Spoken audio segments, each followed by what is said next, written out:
अब किसी रेस्टोरेंट में जाती हैं, पैसे देती हैं या नहीं? अब तो हम नहीं देते पैसे, रेस्टोरेंट वाले लेते नहीं है हमसे पैसे, हम देना भी चाहें तो। आपने कोई जिंदगी में ऐसी वीडियो बनाई है जिसके बनाने के बाद रेस्टोरेंट पे रश लग गया हो? हाँ, अभी रिसेंटली बनाई थी। रिपीट करना उनको पसंद नहीं है, पहला क्वेश्चन था। क्योंकि अभी जो फूड ब्लॉगर्स आ रहे हैं ना, ये जेनजी वाले बच्चे हैं, इनको नहीं पता। हम लोग जो पीछे से पढ़ के आए हैं इस चीज को, हमें पता है मार्केटिंग कैसे लेके चलनी है, पब्लिसिटी कैसे करनी है। एक हफ्ते में मिलियंस। आप कमा रहे हैं, मेरा तो रेजिग्नेशन लगता है कि टेबल पे लिखना पड़ेगा। एज अ न्यू ब्लॉगर वो कैसे एज अ मनी इंस्पायरेशन ले, एज अ कंटेंट इंस्पायरेशन ले, या जिसको खाने का शौक है वो कूद पड़े इसमें? और वो जो 5-6 साल पहले लोग बैकलैश कर रहे थे कि भाई ये क्या है, ये क्या कर रही है, वो ही अब कह रहे होते भाई इसको लेके आओ ना, इसको यहाँ लेके आओ ना, फोन कर करके हमें डिस्काउंट दिलवा दो ना। मैंने कहा सॉरी, मेरे पास कोई डिस्काउंट नहीं है। अब लोगों को ना मेरी लाइफ का 1% पता है। उनको पता है ईमान सुबह उठती है, वो अपने डॉग के साथ खेलती है, उसके बाद उसने कॉफी पीनी है, सीक्वेंस खेलनी है और सो जाना है। मुझे होता है कि मुझे हर चीज आनी चाहिए।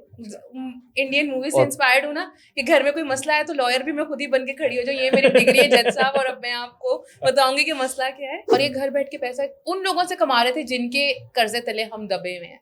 यूट्यूब से कमा रहे हैं, आप टिकटॉक को मोनेटाइज करके कमा रहे हैं। हमारी तो एप्स नहीं है वो, कि जब भी मैं मैरिड जाती थी खुद से, मैंने कभी स्टोरी पोस्ट नहीं की। ये देख, मैरिड इधर भी लिखा हुआ है। मुझे लगता है मैरिड वालों को तो देने चाहिए पैसे।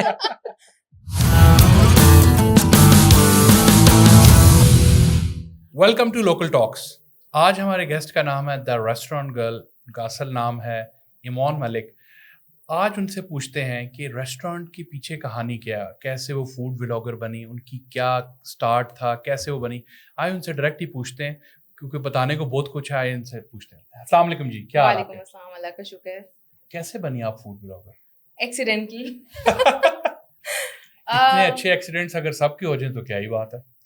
नहीं, basically I started when Instagram was photo sharing app. और मतलब मैं बहुत ज़्यादा आउटिंग करती थी, फूडी मतलब मैं हूँ बाय नेचर, मेरा पूरा खानदान फूडी है। अच्छा। तो रेस्टोरेंट्स में जाना, बैठना, खाना, एस्थेटिक पिक्चर्स लेना, ये मुझे शुरू से पसंद है। तो वन फाइन डे एक कोलीग ने मुझे कहा आप अपना अकाउंट पब्लिक करते हैं। मैंने कहा मैं क्यों पब्लिक कर दूं? कहते आप करें, आपको गेम बाद में समझ आएगी। मैंने अकाउंट पब्लिक कर दिया और विद इन डेज मेरे फॉलोअर्स इंक्रीज होना शुरू हो गए। और वो इस तरह इंक्रीज होना शुरू है क्योंकि मतलब मैं बहुत डिफरेंट चीज़ों को पोस्ट करती थी, इंक्लूडिंग मेरे घर में भी जो पकड़ा है मैं वो भी पोस्ट करती थी। तो उसमें ये हुआ कि जैसे जैसे फॉलोअर्स बढ़ना शुरू हुए, मुझे 4 मंथ्स के बाद पहली जो है ना वो पेड कोलैबोरेशन ऑफर होगी। तो मैंने कहा है 4 महीने हुए और मुझे पैसे मिल रहे हैं, पेड कोलैबोरेशन। उस वक्त इस्लामाबाद टेस्ट आया था और उस पर मुझे ब्लॉगर पास मिला। अच्छा। तो मैं बड़ी खुश हुई, मैंने कहा एक पास और उस पर मेरा नाम, और मतलब बड़े शशके हैं। उन्होंने बुलाया मीटअप पे, मैंने सबसे मिली। मैंने कहा ये तो दुनिया ही और मतलब पूरा मेन्यू सर्व हो रहा है और अच्छा। आपने पैसे भी नहीं देने, आप खाएं पिए जाएं, बस तस्वीर लगाएं और दैट्स इट। मैंने कहा इतना अपनी जेब से लगाता रहे बंदा, तो अब ये तो फील्ड ही डिफरेंट है। अब किसी रेस्टोरेंट में जाती हैं, पैसे देती हैं या नहीं? अब तो हम नहीं देते पैसे, रेस्टोरेंट वाले लेते नहीं है हमसे पैसे, हम देना भी चाहें तो। अच्छा। लेकिन that is like something else, वो एक डिफरेंट स्टोरी है कि वो क्यों नहीं लेते, वो भी मैं आपको आगे चल के बताऊंगी कि वो क्या पूरा एक उसका प्रोटोकॉल होता है जो फॉलो किया जाता है। उसमें ये था कि फिर कोविड आ गया। मैंने 2019 में स्टार्ट किया था ब्लॉग अपना। कोविड आ गया, कोविड में मैंने अपना मतलब सारे रेस्टोरेंट्स बंद हो गए। मैं कहा तो बड़ा ही कोई अनरियलिस्टिक सा बिजनेस है, रेस्टोरेंट बंद तो पैसे बंद और सब कुछ बंद। तो फिर मैंने क्लाउड किचन स्टार्ट कर दिया। तो उस वक्त मुझे अपनी गेम समझ आई जब मैंने अपने आप को शाउट आउट दिया अपनी स्टोरी पे और मुझे ऑर्डर्स आने लग गए। और हमने मतलब काफ़ी ज़्यादा अर्न किया वहाँ से। मैंने 4 मंथ्स अपना क्लाउड किचन चलाया। उसके बाद फिर मैंने अपनी जॉब छोड़ दी। बहुत बड़ा डिसीजन था, मेरी स्टेबल जॉब थी, मैंने छोड़ दी और मैं फुल टाइम क्रिएटर बन गई। ये क्लाउड किचन आपने कहाँ पे रखा था? अपने घर में। अच्छा, इस्लामाबाद में ही? नहीं, मैं पिंडी से हूँ और मैंने घर में रखा। और ऑर्डर्स आते थे और हर जगह से आते थे। मैं अपनी पेमेंट रखती थी खाने की और उन्हें कहती थी डिलीवरी चार्जेस आप दे दो। और मैंने 200% प्रॉफिट पे रखा। मेरा वो पेज अभी भी एक्टिव है, उसमें मेरे रेट्स भी एक्टिव हैं। अभी तक उस रेट पे आपको इस्लामाबाद में इतना महंगा खाना नहीं मिलेगा, लेकिन मेरा चल रहा था। अच्छा।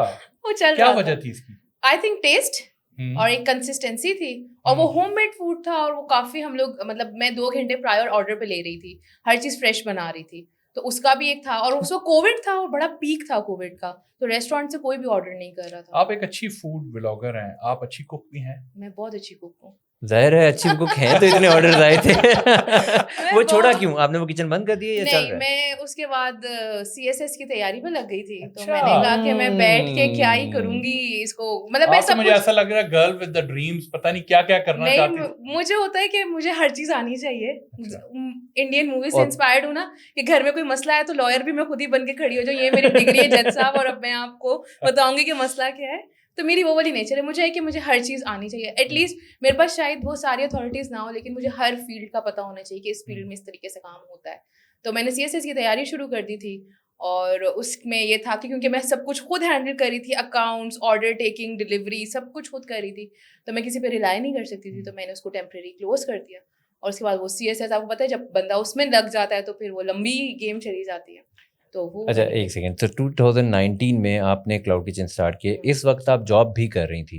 हाँ, उस वक्त और जॉब आप किस सेक्टर में कर रही थी? मैं एजुकेशन सेक्टर में। सो एजुकेशन सेक्टर में आप जॉब कर रही थी, 2019 में कोविड आया, जॉब भी चलती रही, आपने क्लाउड किचन भी चलाया और ब्लॉग भी चलता रहा। और ब्लॉग भी साथ साथ हाँ। चलता रहा। सो आप तीनों चीज़ें खुद मैनेज कर रही थी, और आपने हमें ये भी बताया है कि आप पोस्टिंग, एडिटिंग सब कुछ खुद करती हैं। सब कुछ खुद। सो उस वक्त भी सब कुछ खुद कर रही थी? सब कुछ खुद कर रही थी।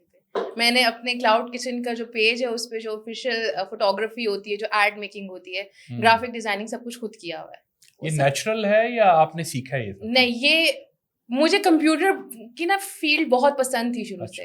मतलब अगर आप लोगों ने कंप्यूटर सिर्फ गेम्स खेलने के लिए खरीदा है ना, तो मैंने उसको एक्सप्लोर किया। आप मुझे MS का कोई भी सॉफ्टवेयर खोल के दे दें, I can work on that. अच्छा। तो वो ये चीज़ मेरे में शुरू से है। मतलब मुझे अगर आप एक चीज़ सिखा देंगे ना, तो मैं उसको खुद से एक्सप्लोर कर लूँगी। आप मुझे सिर्फ एक गाइडलाइन दे दें कि भाई ये इस तरीके से होती है, उसको एक्सप्लोर करना मेरा काम है। और मैं उसको इस हद तक आपको एक्सप्लोर करके दे दूँगी कि आपको खुद भी समझ नहीं आएगी कि भाई अच्छा इसमें ये भी होता है। तो वो चीज़ है इसमें। अच्छा, तो इसमें आपने फिर 2019 के बाद फूड व्लॉगिंग शुरू की, तो किस प्लेटफॉर्म से शुरू किया आपने? मैंने इंस्टाग्राम से शुरू किया। अच्छा, इंस्टाग्राम से शुरू फोटो किया। Sharing app. Photo sharing app photo थी। Sharing app. उसके बाद फिर फूड ही क्यों, बाकी चीजें क्यों नहीं? क्योंकि मुझे लगता है कि लाइफस्टाइल मेरे लिए था नहीं, क्योंकि मैं अच्छा। बड़ा टॉम-बॉय टाइप बंदी थी। अब तो खैर अच्छा। मैं थोड़ी लड़की बन गई हूँ, लेकिन मैं बड़ी टॉम-बॉय टाइप थी, जो सच बात है। और मुझे लगता था कि दुनिया में ना हमारा मकसद खाना पीना है, हाँ। और या पैसे कमाना है। अच्छा। तो मुझे था कि मतलब मैंने अपना फेस रिवील जो है ना, वो 2020 के बाद किया अपने अच्छा, ब्लॉग आपने पे। फेस ही नहीं मैंने रिवील फेस किया? रिवील नहीं किया हुआ था। बस अच्छा। ये पता था कि ये एक पेज है जहाँ पे आपको पिंडी इस्लामाबाद के ना अच्छे-अच्छे खानों की जगहें पता चल जाती हैं, and that's it. Face reveal मैंने 2020 में आके किया था, स्टार्ट में।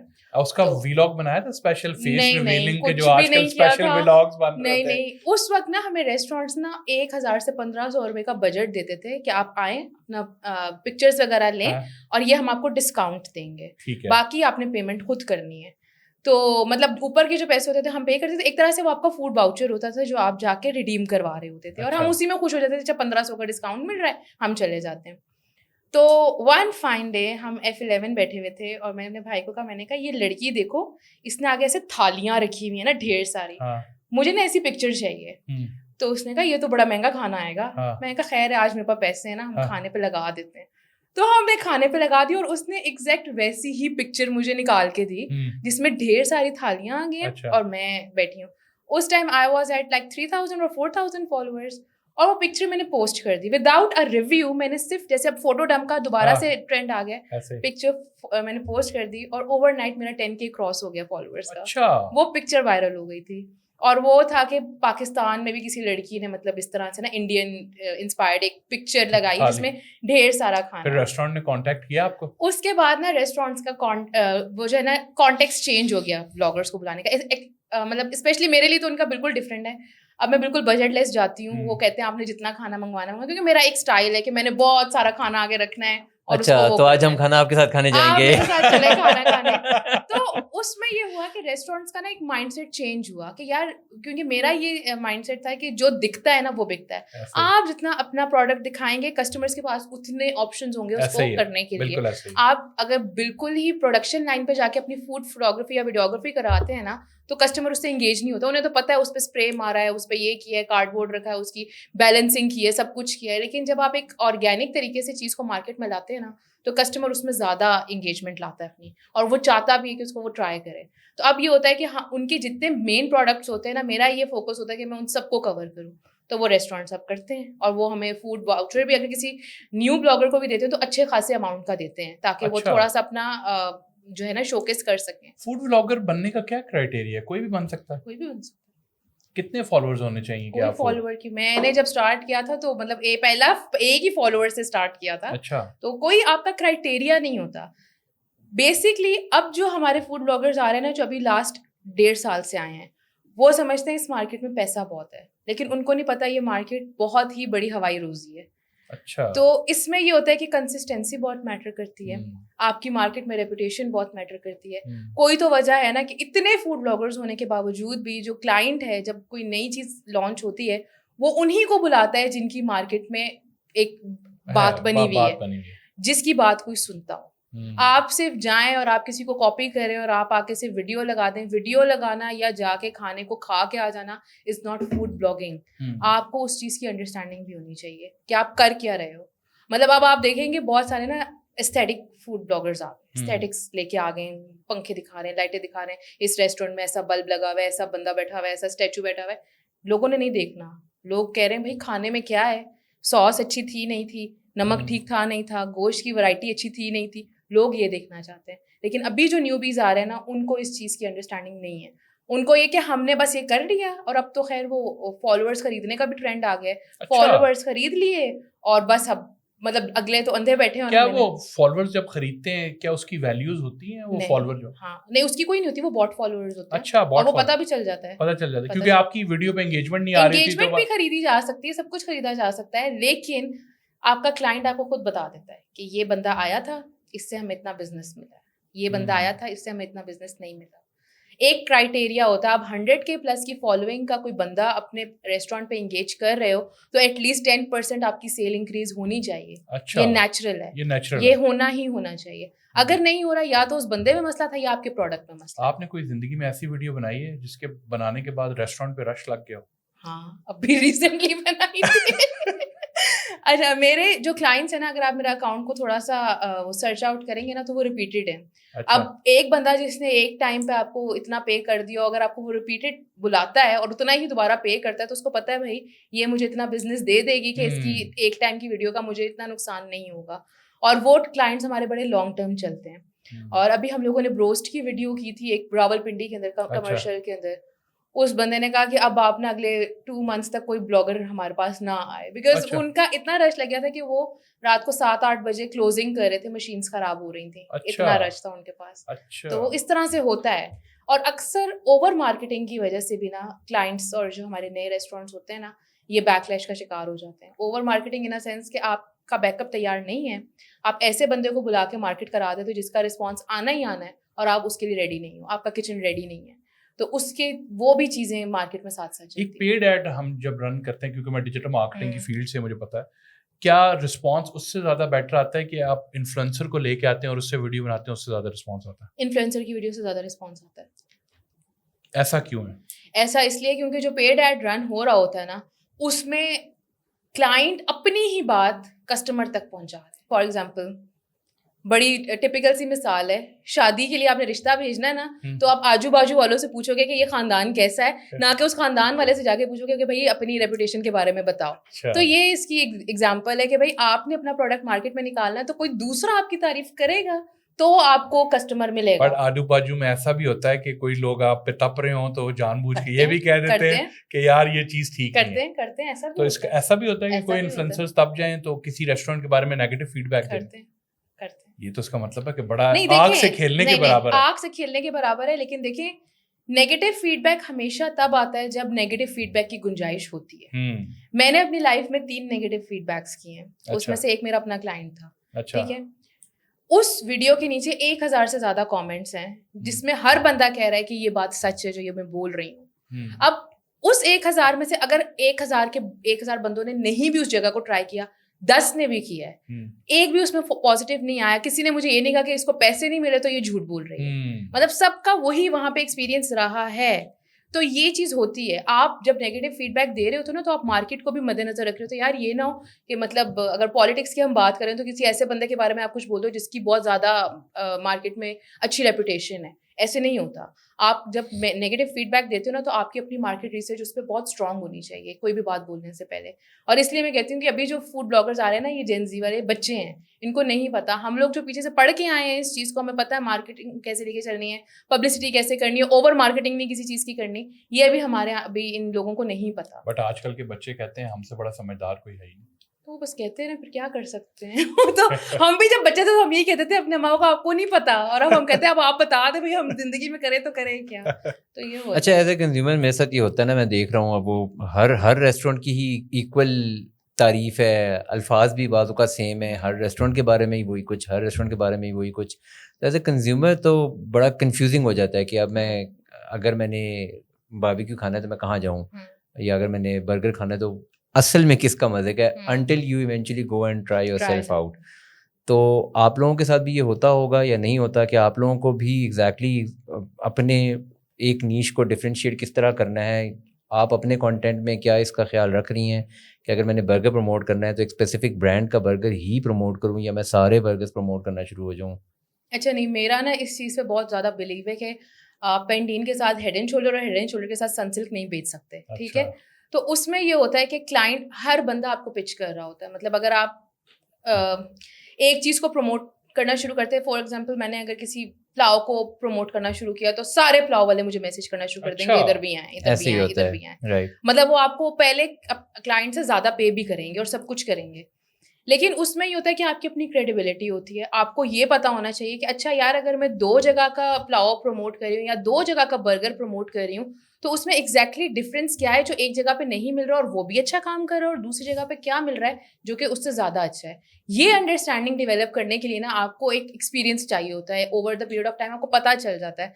अब बहुत सारे आपको इस्लामाबाद में स्पॉट्स मिलेंगे जो स्मैश बर्गर्स बना रहे हैं, लेकिन आपको जब खुद ही नहीं पता कि स्मैश बर्गर होता क्या है, तो आप उस गोरमे बर्गर को भी स्मैश बर्गर बोलेंगे, आप पैटी बर्गर को भी स्मैश बर्गर बोलेंगे, और आप जो असल में स्मैश बर्गर होगा उसको आप निगलेक्ट कर जाएंगे। आपके लिए सारे बीफ के बने हुए बर्गर स्मैश बर्गर हो जाएंगे।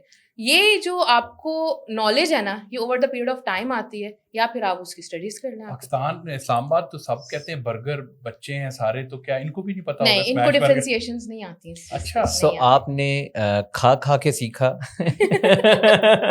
या आपने इस पे कोई स्टडी भी की? मैंने कलनरी का भी कंप्लीट किया है अपना डिग्री इस पे, और बाहर यूके से वो सर्टिफाइड है, और हाई फील्ड की मेरे पास सर्टिफिकेशन अगले 2 साल के लिए। अगर किसी ने अपनी फूड सेफ्टी का कोई सर्टिफिकेशन करानी हो, मेरे से करवा सकता है। अच्छा। और अगर आप कहते हैं, मैंने खा के भी सीखी है, और हमारे घर में भी फूड का ट्रेंड बहुत है, तो मेरी माँ बहुत ज़्यादा क्यूजीन्स डिफरेंट बनाती हैं। अच्छा। तो हमें उससे भी अंदाज़ा था, और मेरे अबू बहुत बड़े फूडी थे। मतलब वो इस टाइप के फूडी हैं कि अगर इस टाइम पे उनका नमकीन गोश्त खाने का दिल करा, वो ये नहीं कहेंगे पिंडी में अच्छा नमकीन गोश्त कहाँ मिलेगा, वो हमें गाड़ी में डाल के पेशावर ही लेके जाएंगे और नमकीन गोश्त खिला के लेके आएंगे। फिर तो आप सही फील्ड में हाँ, तो उनसे हमने ये चीज़ सीखी थी कि कॉम्प्रोमाइज़ नहीं करना। जहाँ की चीज़ जौन सी अच्छी है ना, आप वही खाएं। लाइक अगर मैं किसी देसी जगह का देसी प्रमोट कर रही हूँ और आप मुझे बैकलैश ये आके दो कि यार वहाँ का चाइनीज़ नहीं अच्छा, तो मैंने आपको नहीं कहा वहाँ जाके चाइनीज़ खाओ।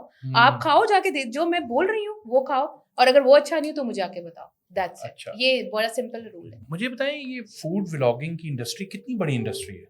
ये एक समंदर है, आप नहीं इसको गेज भी नहीं कर सकती। ये बहुत बड़ी इंडस्ट्री है, और मतलब आप सिर्फ इसको ऐसा ब्लॉगिंग इंडस्ट्री ना लेना, आप ये कंटेंट क्रिएशन की इंडस्ट्री है। हर बंदा अपना प्रोडक्ट प्रमोट करना चाहता है, हर बंदा चाहता है। वो एक पानी की बोतल ही क्यों ना हो जाए, वो प्रमोट करना चाहता है। क्योंकि जो चीज़ आपकी, ये ह्यूमन नेचर, आप जो चीज़ देखते हैं ना, आपका दिल करता है एक दफ़ा तो जिंदगी में ये मेरे पास चीज़ आए। ऐसा ही। तो वो ये जो फील्ड है ना, ये इसीलिए है, और ये बहुत बड़ी फील्ड है। आप इसको ना पूरे फील्ड को स्टडी कर सकते हैं, इसके पोर्शंस आप स्टडी कर सकते हैं। आप इस फील्ड के बारे में बिल्कुल हमें ना महारत, हम बहुत बड़े गुरु बन के वो भी नहीं कर सकते। फ्यूचर प्लान्स आपके क्या हैं? फूड दिन रात करती हैं, ऐसा तो नहीं फ्यूचर में रेस्टोरेंट ओपन करने का सोचा हुआ? फ्यूचर प्लान बहुत ज़्यादा हैं। एक तो अपनी मेरी मार्केटिंग एजेंसी ओपन करने का प्लान है। अच्छा। जो कि मतलब 50% डन हो गया है, और अब उसके बाद रेस्टोरेंट का है प्लान। लेकिन मेरा ये अपना इरादा था कि रेस्टोरेंट यहाँ से खोल के दुबई ले जाने से बेहतर है दुबई से खोल के इधर लेके आया जाए। अच्छा। तो वो जरा ना हमारी एक माइंडसेट है कि दुबई का रेस्टोरेंट पाकिस्तान में खुला है, तो उसमें जरा फुटफॉल ज्यादा होती है। इसका मतलब है फूड व्लॉगिंग में इतना पैसा है पैसा कि आप बहुत है। दुबई में रेस्टोरेंट ओपन कर सकते हैं। पैसा बहुत है, आप देखिए ना, आपकी अपनी मर्जी की फील्ड है, आप उठे, अगर आप एक हफ्ते के अंदर मिलियन से ऊपर कमा रहे हैं तो आपको क्या चाहिए? एक हफ्ते में मिलियन से ऊपर आप कमा रहे हैं तो मेरा तो रेजिग्नेशन लगता है कि टेबल पे लिखना पड़ेगा कि इतने अच्छा, इसका मतलब है ये काफी बड़ी इंडस्ट्री है और इसमें ये नहीं होगा एज ए इंस्पायरेशन। आपने कहा एक वीक में आप जो है इतना कर सकते हैं, तो as a inspiration new bloggers, अगर आपने अब ये बता दिए तो क्या न्यू ब्लॉगर्स इस फील्ड में क्या गुंजाइश है, लोग आ सकते हैं? क्या ऐसी चीजें हैं जिसको करके इस फील्ड में आ जा सकता है? आप तो कह रही हैं कि वो आपके शौक भी है, आपका फैमिली बैकग्राउंड भी, ये सब चीजें हैं, तो आप एक्सीडेंटली आई हैं, बट आप सही एक्सीडेंटली सही जगह पे आई हैं। तो एज अ न्यू ब्लॉगर वो कैसे एज अ मनी इंस्पायरेशन लें, एज अ कंटेंट इंस्पायरेशन लें, या जिसको खाने का शौक है वो कूद पड़े इसमें? नहीं, हमारी ना सीवी के अंदर ना एक कॉलम होता है हॉबी का, इसको एज अ हॉबी स्टार्ट करें, क्योंकि जब आप एक चीज़ को एज अ हॉबी स्टार्ट करते हैं ना, आप उससे बोर नहीं होते। आप इसको पैसों के लिए स्टार्ट करेंगे, आप एक हफ्ते के अंदर बोर हो जाएंगे। अगर आपको 3 दिन पेड कंटेंट नहीं मिला ना, तो आपने चौथे दिन कहना क्या मैं कर रहा हूँ, मतलब मैं क्यों कर रहा हूँ। आपने इसको परस्यू करना है कि यार ये मेरी हॉबी है, मेरा फ्री टाइम है, मतलब मैं इसको अपनी एंजाइटी किल करने के लिए करती थी। कुकिंग करती हूँ, मुझे वो मेरी थेरेपी मुझे लगती है, तो वो चीज़ अगर मैं साथ पोस्ट कर दूँ तो मेरे लिए वो कोई बड़ा काम नहीं है। लेकिन अगर आप इसको एज अ सिर्फ जॉब लेके चलेंगे और आपको पता चले भाई आपने किचन में जाना है, गर्मी में जाना है, शूट करना है, आपने चूल्हों के अंदर डाल के अपने फोन्स को खराब करना है, सब कुछ करना है, बड़ी मतलब बहुत बड़ा इसमें रिस्क होता है। हर चीज़ करते हैं, मैं खुद किचन में जा के शूट कर रही होती हूँ, सब कुछ हो रहा होता है। तो अगर वो मुझे शौक ना हो तो मैं कभी भी गर्मी में खड़े होकर वो काम ना करूँ। वो चीज़ आपकी हमेशा एज अ हॉबी डिवेलप होनी चाहिए, उसके बाद आप उसको एज अ करियर लेके चल सकते हैं। ऐसा हॉबी लेके चलें, इर्द गिर्द के लोग कहते हैं यार शौकियां मार रहा है, तस्वीर खाने की तस्वीरें खींच रहा है, इधर जा रहा है उधर जा रहा है, ये बैकलैश जो आता है उसको कैसे किल करें? वो इग्नोर करके वो ऐसे इग्नोर करें जैसे बस हमारे मुल्क के हालात आप मुझे बताएं कि शुरू में फूड ब्लॉगिंग की तो बैकलैश आया, किसी ने कहा ये क्या कर रही हो, क्या कर रही हो, या आपने कहा बस दे माँ 4.5 करना है तो करना है? नहीं, स्टार्ट में मैंने बताया सिर्फ मम्मा को था कि भाई मैंने ना इस तरह एक पेज चलाया है, अब देखो क्या होता है ना। तो उस वक्त मुझे खुद भी नॉलेज नहीं थी और मुझे ये भी नहीं पता था कि इस फील्ड में से पैसा निकल सकता है। और उस वक्त मेरा फेस भी रिवील नहीं था और मेरा बड़ा अच्छा सा लोगो बना हुआ था भाई रेस्टोरेंट गर्ल का, और वो मैंने लगाया हुआ था सारा कुछ। जब मैंने फेस रिवील किया था ना, तब मुझे बैकलैश आया था, अपनी फैमिली की तरफ से भी आया था और मतलब हर जगह से आया था कि मतलब ये लड़की मीडिया पे चली गई है। अब उनको ये नहीं समझ आ रही थी मैं मीडिया पे नहीं गई हूँ, मैं अपनी मर्जी से एक प्लेटफॉर्म को यूटिलाइज कर रही हूँ। और वो जो 5-6 साल पहले लोग बैकलैश कर रहे थे कि भाई ये क्या है, ये क्या कर रही है, वो ही अब कह रहे होते भाई इसको लेके आओ ना, इसको यहाँ लेके आओ ना, फोन करके हमें डिस्काउंट दिलवा दो ना। मैंने कहा सॉरी मेरे पास कोई डिस्काउंट नहीं है। मतलब आप नहीं कर सकते ना, आप किसी को आगे बढ़ता हुआ देख भी नहीं सकते। और जिसको इस चीज़ की नॉलेज नहीं है ना कि ये फील्ड क्या है, उसके लिए अभी भी ये एक मीडिया की फील्ड है। मतलब आप बस मीडिया में, क्योंकि 1-2 टीवी शोज आप कर ले, मैंने खुद रमजान की पूरी ट्रांसमिशन की थी, डालडा की, उसमें मैंने किया था एज अ शेफ, काम किया था सारी पूरी ट्रांसमिशन में।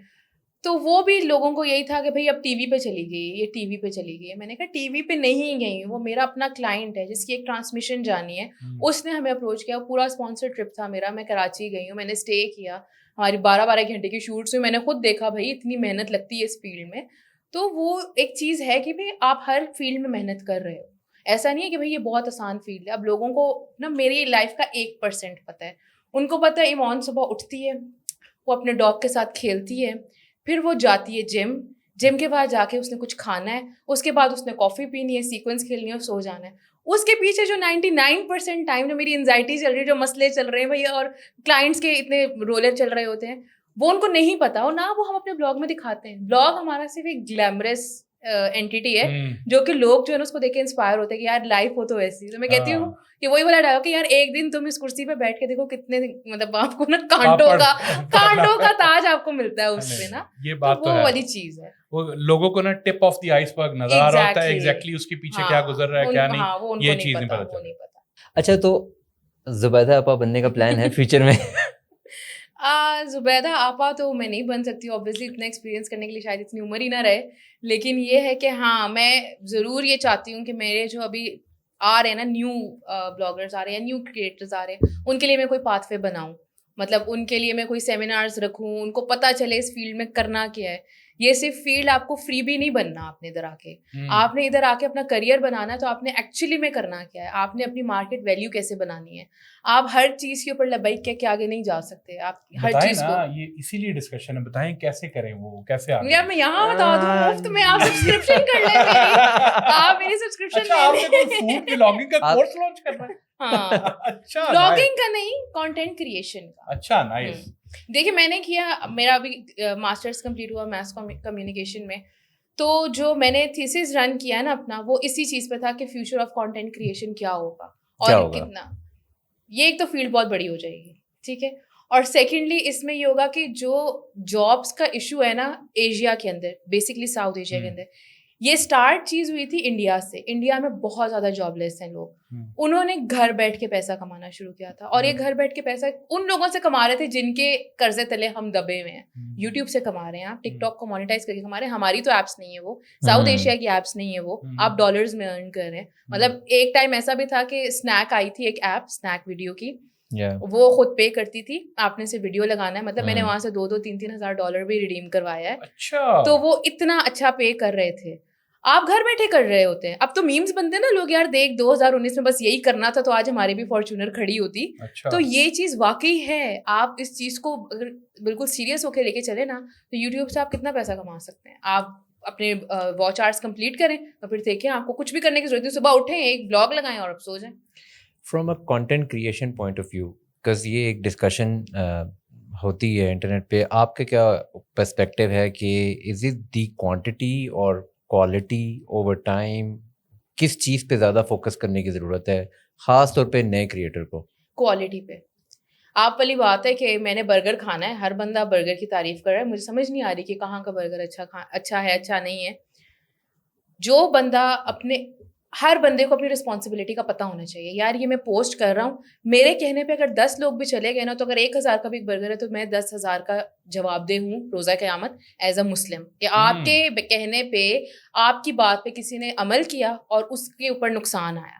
नुकसान तभी आएगा जब आप झूठ बोलेंगे। अगर आप बिल्कुल सच हो के प्रॉज एंड कॉन्स बता देते हैं, कंसिस्टेंसी का मार्केट में इशू है, मैं ये नहीं कहती हूँ कि बट आपका ऐसा भी तो हो सकता है, आप व्लॉगर हैं, उनको पता है शेफ को कि व्लॉगर आ रहा है, आपके लिए स्पेशल डिश बड़ी मेहनत से बना के दिखाएगा, बट आपकी वीडियो के बाद उधर जब बंदे 1000, 2000, 10,000 बंदे चलेंगे, बट वो एक्सपीरियंस नहीं मिलेगा जो आपको मिलेगा। उस पर फिर कैसे आप करती हैं?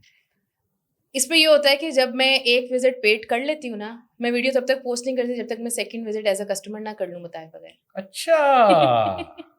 तो उसमें ये होता है कि आपको खुद भी पता चल जाता है कि यार वाकई जिस दिन मैंने पोस्ट करनी, मतलब मैंने सोचा होता है मैंने आज जैसे विजिट कर लिया एक जगह का, और मुझे पता है मैंने इस वीक के अंदर ये पोस्ट रन करनी है, विद इन अ डे और 2 मैं दोबारा जाऊंगी वहां पे एज अ कस्टमर, मामा के साथ चली गई, भाई के साथ, कोई भी रैंडम चीज, कुछ भी रैंडम, सिर्फ एक स्टार्टर मंगवा लें आप, आपको सर्विस का अंदाजा हो जाएगा, आपको पता चल जाएगा कि वाकई यहाँ पे उस तरीके से स्टाफ एक्टिव था नहीं था, और लोग मतलब इनका टेस्ट उस तरह है या नहीं। और बहुत सारी जगह हैं जिनका सेकंड विजिट के बाद पेड होने के बावजूद मैंने पोस्ट नहीं किया, और मैंने उनको ये भी चीज़ बताई कि बस ये आपके इश्यूज हैं, इन्हें कवर कर लें, और ये जब क्लियर होगा तो फिर पोस्टिंग हो जाएगी। ऐसा नहीं कि उन्होंने पे नहीं किया, दे पेड। अच्छा, आप मेक श्योर करती हैं इतनी एक्सपीरियंस अच्छा। सो इतनी पावर पोजीशन होती है आपके पास, बिकॉज पाकिस्तान में तो normally when you hire someone ना तो यू ओन देम, तो उसके बाद भी आप इस तरह नेगोशिएट कर रही हैं। सो इतनी पावर पोजीशन आपने अपनी स्पेस में रखी हुई है या हर किसी के पास होती है? नहीं, मैंने अपने, मुझे लगता है इसमें ना आपका अपना एक ना स्ट्रांग होना आपको खुद भी बहुत ज़रूरी है, कि आपको हो कि आप मतलब पैसा आपके लिए मैटर नहीं करता है, ये आपके क्लाइंट को पता होना चाहिए कि इसके लिए पैसा मैटर नहीं करता है। ठीक है, आप जब मुझे अप्रोच कर रहे हैं, मैं आपको बड़े बड़े लफ्ज़ों में लिख के ये बता रही हूँ कि भाई मैं विजिट का चार्ज करती हूँ, review is based upon entirely upon my experience. तो विजिट का चार्ज आपके फिक्स चार्जेस हैं विजिट के? नहीं, वो डिपेंड करता है ब्रांड टू ब्रांड। अब एक अगर बड़े लेवल का ब्रांड मुझे अप्रोच कर रहा है तो मैं उसको रोड साइड ब्रांड वाला तो नहीं दूंगी ना। अगर कोई मुझे हॉकर अप्रोच कर रहा है कि आप आके मेरा फॉर एग्जांपल रोड पराठा आप मेरा आके प्रमोट कर दो, मेरा ये बजट है, तो वो एक क्राइटेरिया के साथ हम चलते हैं। अब अगर मुझे यूनिलीवर या कोई इस तरह का ब्रांड अप्रोच कर रहा है तो मैं उसको वो चार्जेस तो नहीं बताऊंगी, मैं उसको वो बताऊंगी भाई जो उसकी हैसियत है वो मुझे पे कर सकता है। कुछ कंटेंट पेड होता है, कुछ ऐसा भी नेचुरल होता है, आप चल रही हैं चलते चलते किसी रेस्टोरेंट की किस्मत खुलनी और आप चलेगी वो और अभी उसकी खुली वीडियो है, अभी रिसेंटली एक ही खुली है। हम उस दिन जा रहे F7 में, मैंने ऐसे ही इसको रैंडम बोला, मैंने कहा हॉट पॉट खाने का दिल कर रहा है लेकिन मेरा ना बिल्कुल भी ना कवरेज करने का दिल कर रहा है, ना कुछ करने का दिल कर रहा है, मेरा दिल कर रहा है मैं गरम गरम हॉट पॉट एंजॉय करूँ जाके। तो हमें एक सामने नजर आया रेस्टोरेंट और हम चले गए, बिल्कुल खाली रेस्टोरेंट पड़ा हुआ था। मैंने उसका पेज खोला, लाइक आई थिंक 100 उसके थे फॉलोअर्स, लेकिन इतना प्यारा वो बना हुआ था रेस्टोरेंट। खैर हमने ऑर्डर किया और इसने मेरी बिल्कुल नेचुरल वीडियो बनाई है वहाँ पे, और उसमें मैंने कोई वॉइस ओवर नहीं किया, कुछ भी नहीं किया। वो वीडियो उठा के मैंने एज इट इज़, क्योंकि मेरा एक्सपीरियंस वाकई बहुत अच्छा रहा था, मैंने वो एज इट इज़ उठा के अपने इंस्टाग्राम पे डाल दी और वो वीडियो वायरल हो गई थी। और उस रेस्टोरेंट को भी नहीं पता था कि उसकी वीडियो डाली, बिकॉज मैंने कोलैबोरेशन में नहीं डाली थी। और वो रेस्टोरेंट अब हम जब दोबारा गए तो वो फुल था। अच्छा, तो मुझे इस्लामाबाद पावर है पावर इन्फ्लुएंसर्स में कि आप रेस्टोरेंट का बिजनेस एकदम, रेस्टोरेंट्स मंथली बेसिस पे आपसे करवाते हैं मार्केटिंग, आपको पे किया जाता है इस चीज के लिए, जिनसे उनको बिजनेस मिल रहा होता है ना। आप देखें हिट एंड ट्रायल पे चलते हैं ना, मैंने एक रेस्टोरेंट खोला, मैंने 4 बंदे बुलाए, चारों को मैंने पे कर दिया। अब मुझे पता है इन चारों में से इन 2 का मुझे रिस्पॉन्स आया, मैं अगले मंथ उन्हें दोबारा इंजेक्ट करूंगी। अब मैं देखूंगी उन दोनों में से किसका ज्यादा रिस्पॉन्स मुझे आ रहा है, फिर मैं उस बंदे को हर मंथ इंजेक्ट करूंगी। हाउ डू यू गेज कि इस वाले का रिस्पॉन्स है डेज के हिसाब से कि इस दिन ये आया था या इस दिन इसकी पोस्ट हुई है, तो उसके बाद सेल्स, डेज के हिसाब से पोस्ट के बाद सेल्स की जो है ना वो परसेंटेज निकाली जाती है कि कितनी परसेंट इंक्रीज हुई है, उसमें वीकेंड इम्पैक्ट वगैरह वगैरह। और ये फिर नेचुरल हो तभी कर सकते हैं। अगर आपका पावर है, ऑडियंस आप पे ट्रस्ट करती है, तो तभी आप में इतनी पावर होती है कि आप वीडियो बनाएं और आप सेल्स पे इम्पैक्ट डाल रही हैं। और ये काफी मुश्किल काम होता है, sales is not a easy job. मैं वही कह रही हूँ ना, और मतलब मैं शुरू में समझती थी बहुत मुश्किल है, लेकिन जब मैंने एडमिशन्स में काम किया पंजाब कॉलेज के, तो जब मैंने एडमिशन्स गेज कर लिए ना, तो मैंने कहा मतलब मुझे मेरी हेड कहती थी ये बंदी जो है ना कुछ भी बेच सकती है। अच्छा। तो मुझे उससे बड़ा कॉन्फिडेंस आता था कि भाई हाँ भाई मेरे में ये पावर है कि मैं कन्विंस कर सकती हूँ लोगों को, जब तक मैं सच बोल के कन्विंस कर रही हूँ। ऑब्वियसली झूठ नहीं कहीं पे भी चल सकता ज्यादा टाइम। खाना खाती हैं दिन रात, आपकी फेवरेट क्या चीज है जो दिल करता है खाए ज्यादा से? मुझे अभी रिसेंटली जो है ना सुशी बहुत ज्यादा, मैं पिछले 2 साल से खाना शुरू हो गई हूँ, पता नहीं क्यों, लेकिन शायद वैसे ही। ऐसा क्यों है? बंदा जब अमीर होता है, पैसा आता है, सुशी उसको पसंद, सबसे पहले सुशी पसंद आती है। नहीं सुशी नहीं, अमीर, अच्छा मैं कोई ओवरनाइट तो अमीर हुई नहीं थी। अमीर हम पहले से हैं बेटा। अमीर हम पहले से, लेकिन जब हम तस्वीरें लगा रहे थे तब भी अच्छे खानों की लगा रहे थे। अच्छा। लेकिन ये कि मुझे लगता है कि मैंने ना वेट बहुत गेन कर लिया था, जो सच्ची सी बात है। तो उसके बाद एक 0 कैलोरी फूड कहते हैं, वैसे 0 कैलोरी होता नहीं, उसमें भी ऑब्वियसली अपनी कुछ कैलोरीज होती है, लेकिन लो कैलोरी कह लें। और मुझे फिश किसी फॉर्म में नहीं पसंद, लेकिन वो एक वाहिद फॉर्म है जिसमें मैं फिश खा रही थी। और बात आपकी ठीक है कि मैंने मैरियट के अंदर उसकी लॉन्च इवेंट पे उसको ट्राई किया था सुशी को फर्स्ट टाइम। मैंने कहा यार ये तो बड़े मजे की चीज है, मैंने तो नहीं खाई कभी। तो उसके बाद अब मैंने खुद से कुछ खाना, वो या फिर देसी, मतलब मैं मटन कढ़ाई बहुत शौक से खाती हूं। मैं भी इंतजार कर रहा हूं, मेरे पास खुला पैसा है, मैं सुशी पसंद करूं, मेरे को आई लव सुशी। नहीं हम तो तेरा मसला ये ना कि तू बिल देख के कहते यार इतनी महंगी थी। नहीं लेकिन आपको मतलब आपका जब विद इन एक पैसेज टाइम पैसेज होता है जिसके बाद आपका ना टेस्ट डेवलप हो जाता है। उसके बाद मैं अगर अपने भाई वगैरह को या किसी को बाहर लेके जाऊँ, मैं को यार आओ सुशी खाने चलते, तो कहते यार पेट नहीं भरा मेरा। मैं कहती पेट क्या भरना है तुम लोगों ने, तो मतलब टेस्ट बर्ड चेंज करने के लिए तुम लोगों ने जाना, तुम लोग खाओ। लेकिन मेरा अब ना उससे पेट भी भर जाता है, मुझे होता है कि बस ठीक है, मतलब मैंने मील अपना पूरा खा लिया। तो ये चीज है। और मुझे इतनी ज्यादा फूड टेबल के ऊपर आ जाती है, सब कुछ खाते भी सब कुछ हैं या हल्का हल्का बस ट्राई सा करते हैं? ट्राई करते हैं। बाकी फूड का क्या होता है? टेक अवे करा देते हैं। अच्छा, घर जाके बांट देते हैं। आपके तो हमसायों के मजे होंगे। मेरे घर में इतने लोग हैं, मैं जॉइंट फैमिली में रहती हूँ। So, क्या ये वजह है कि वो इतना ज्यादा वेट इंक्रीज नहीं होता? नहीं वेट मेरा बहुत इंक्रीज हो गया था, लेकिन अभी पिछले 4 मंथ से मैंने प्रॉपर जिम स्टार्ट कर दी। मैंने कहा नहीं बहन, मतलब बहुत ज़्यादा हो रहा है अब तो मैंने फिर प्रॉपर जिम स्टार्ट कर दी और कैलोरीज अपनी कंट्रोल करना शुरू कर दी। खा मैं अभी भी सभी रही हूँ। अभी भी लोगों को ये टेंशन है, इसने रिड्यूस भी कर लिया, रोज बाहर भी निकली हुई होती है, और ये और वो सारा। लोगों को काफी टेंशन है। वो मतलब लोगों को इतनी टेंशन है ना, हर आपकी पर्सनल चीज की लोगों को टेंशन है। तो मैं कहती हूँ यार, आप जब मैं मोटी थी तब भी आपको मसला था, मैं रिड्यूस कर रही हूँ तब भी मसला है, तो मैं तो हर किसी को खुश नहीं कर सकती। मैं कोई आइसक्रीम तो हूँ नहीं कि हर कोई मुझे देख के खुश हो जाएगा। तो ये है कि आपको जिस तरह मैं अच्छी लगती हूँ, आप मुझे उसी तरह प्रेज्यूम कर लें कि मैं भाई ऐसी ही हूँ और बस ऐसी ही। रेस्टोरेंट्स काफ़ी इस्लामाबाद, आपको सिर्फ इस्लामाबाद पाकिस्तान से अप्रोच करते हैं या आउट ऑफ कंट्री भी आपको? नहीं आता? पाकिस्तान। आप इस फील्ड का ये मजे की चीज़ है, आप जिस चीज़ में इंटरेस्टेड हो ना, एक दफ़ा आप वो हरकत कर लो। लाइक अगर मैं जैसे पहले पिंडी इस्लामाबाद से एक्सप्लोर कर रही थी, तो अभी मैं रिसेंटली कराची हैदराबाद एक्सप्लोर करके आई, उसके बाद मुझे लाहौर से ऑफर्स आ गए, हम लाहौर चले गए। फिर अब मैं पेशावर गई, मैं पेशावर एक्सप्लोर करके आई, मुझे पेशावर से ऑफर आ गई कि आप आए और मतलब ये करें, आपको ये किस सिटी का खाना सबसे अच्छा लगा? हैदराबाद का। हैदराबाद का। सुना है कि कराची के खाने जो है ना, खाए भी हैं थोड़े? मैंने सारे खाए हैं, पूरा कराची एक्सप्लोर किया है मैं 2.5 महीने रह के आई हूँ कराची और अच्छा। हैदराबाद। मतलब स्टे मेरा हैदराबाद में था और हम हर वीकेंड पे कराची जा रहे थे, तो बहुत ही वेले हैं वैसे हम लेकिन ये है कि हमने रमजान पूरा गुजारा है कि इस अब तरह इसी की के बातें पैसे करेंगी मिलते हैं तो आप इस तरह की बातें करेंगी, 2.5 महीने कराची रही, कभी इधर जा रही थी, तो लोग तो पागल होंगे ना। नहीं, इस तरह हुआ कि अभी रिसेंटली ये ज़्यादा होने लगे। जब मैं कराची से वापस आई तो मैं हर वीकेंड ना नथिया गली जाने लगी। तो अब मैं हर वीकेंड नथिया गली सिर्फ इसलिए जा रही थी कि भाई मेरा दिल कर रहा था जाने का, और मुझे वहाँ पे ऑब्वियसली लोगों ने अप्रोच भी किया हुआ था, आप आएँ स्टे करें और मतलब व्लॉग वगैरह कर लें। तो मैं 3 दिन का स्टे ले लेती थी उनसे। मैं फ्राइडे को जाती थी, संडे को आ जाती थी। वो एक बड़ा लश पिक्चर बन गई, भाई इसका दिल करता है पहाड़ों में उठ के चली जाती है, इसका दिल करता है ये करती है वो करती है। उसी के 3 दिन के बाद उठ के ना हम अचानक से हमारा प्लान बना और हम लाहौर चले गए। कोई प्लान नहीं था हमारा जाने का।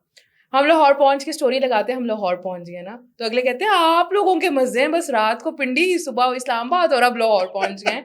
तो ये सीन होता है, और मुझे लगता है हमारी फील्ड की मजे की बात भी यही है कि आप कहीं पे भी कभी भी जा सकते हो, आप किसी को जवाब दे नहीं हो, आप जहाँ जाएं उधर काम करें, अपने पैसे उठाएं। तरस नहीं आता पाकिस्तानी वहां में, बेचारे थके हारे पूरा दिन काम करके आते हैं ना, घर खाने को सही मिलता है, स्टोरी देखते हैं, उनका तो दिल सड़ेगा ना। नहीं क्यों, निकले वो भी बाहर, खाएं पिए। मैं इसलिए तो कहती हूँ यार, एक ही जिंदगी है, आप इसको पूरे तरीके से एंजॉय करें। आपने अपनी जिंदगी के साथ कॉम्प्रोमाइज नहीं करना, दोबारा नहीं मिलनी।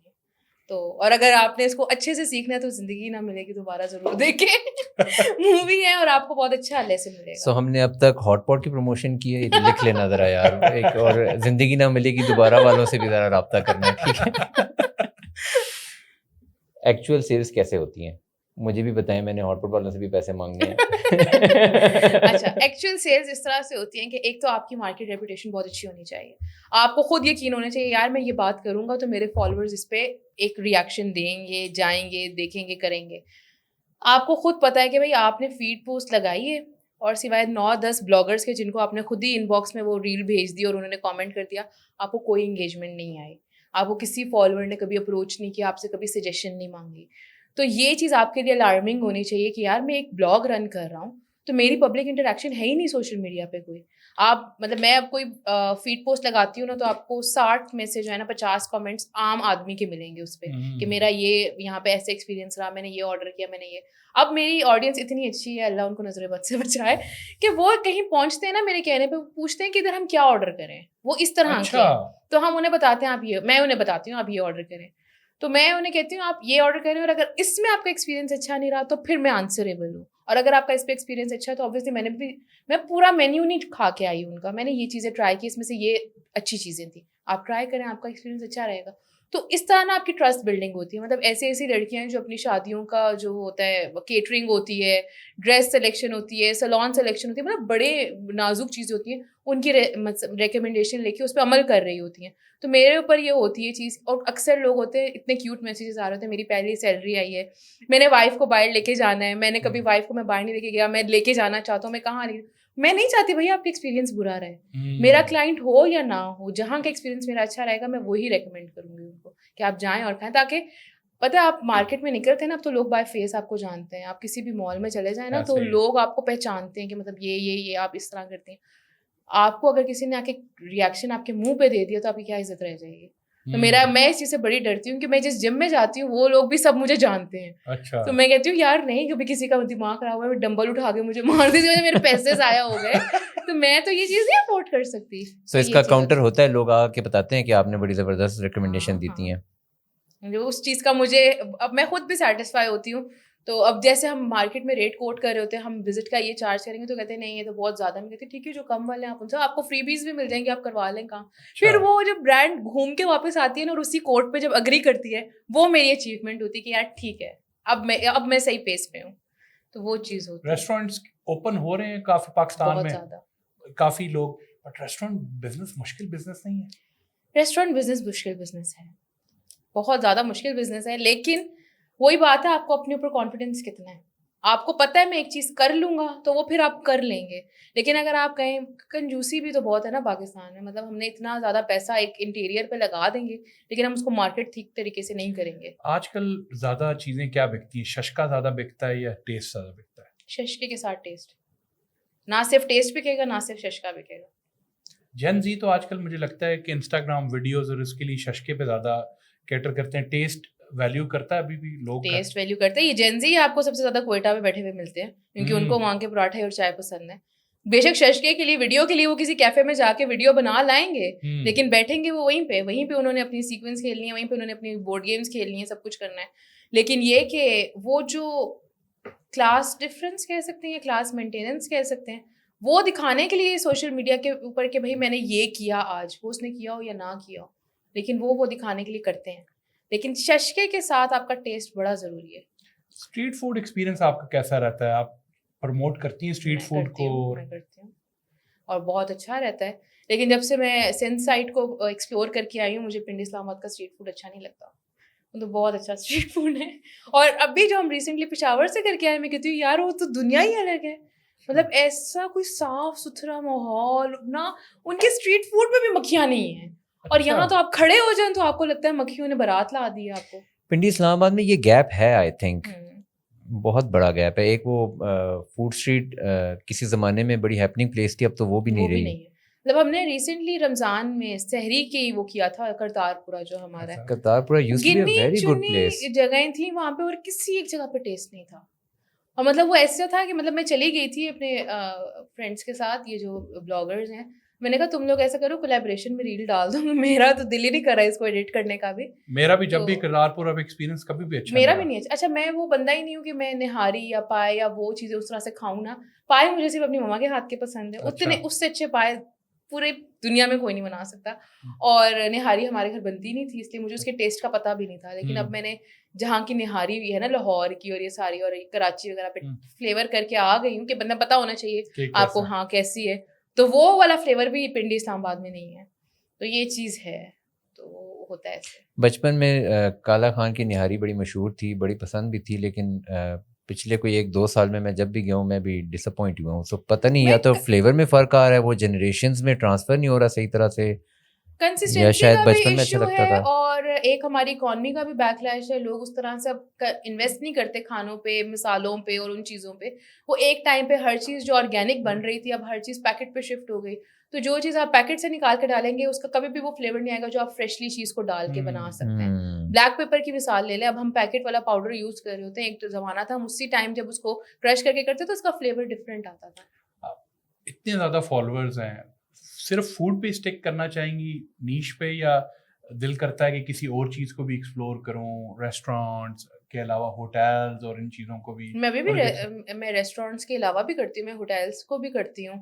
मैंने नॉर्थ पूरा एक्सप्लोर किया है, स्कर्दू किया है, हुंजा किया है, सारा किया है। लेकिन मुझे लगता है कि ना जो फूड की फील्ड है ना, वो लड़कियों के लिए बड़ी अच्छी है। अच्छा। क्योंकि देखें आप इन फ्यूचर ना इसको रेसिपीज पे शिफ्ट कर सकते हैं बड़े आराम से। अच्छा। तो आपने रेस्टोरेंट से हर चीज़ खा ली, अब आप रेस्टोरेंट स्टाइल हर चीज़ घर में बनाएं, तो और वो आप लेके चलें, और आपको बड़ी अच्छी ब्रांड कोलैबोरेशंस मिलती हैं उसमें रेसिपीज। इसका मतलब आपके रेस्टोरेंट का नाम ही रेस्टोरेंट गर्ल होगा? हाँ, यही होगा, रेस्टोरेंट गर्ल कैफे के नाम से ही होगा। अच्छा, नाइस। मेरा क्लाउड किचन भी इसी नाम से था। अच्छा, उसी को हम कन्वर्ट करेंगे। नाइस। नहीं, आपके लिए तो जिस तरह आप बता रहे हैं कितना पावर है, तो आपके लिए बड़ा इजी होगा, क्योंकि आप जब आप टेस्ट कर लेते हो, एक डिफरेंट एक्सपीरियंस ले लेते हो, फिर आप रेस्टोरेंट बिजनेस को समझते हो, तो आपके लिए इजी। और वैसे भी दोस्त यार सारे फूड ब्लॉगर्स होंगे तो उनको कहेंगे आ जाओ शाम को बैठ जाओ।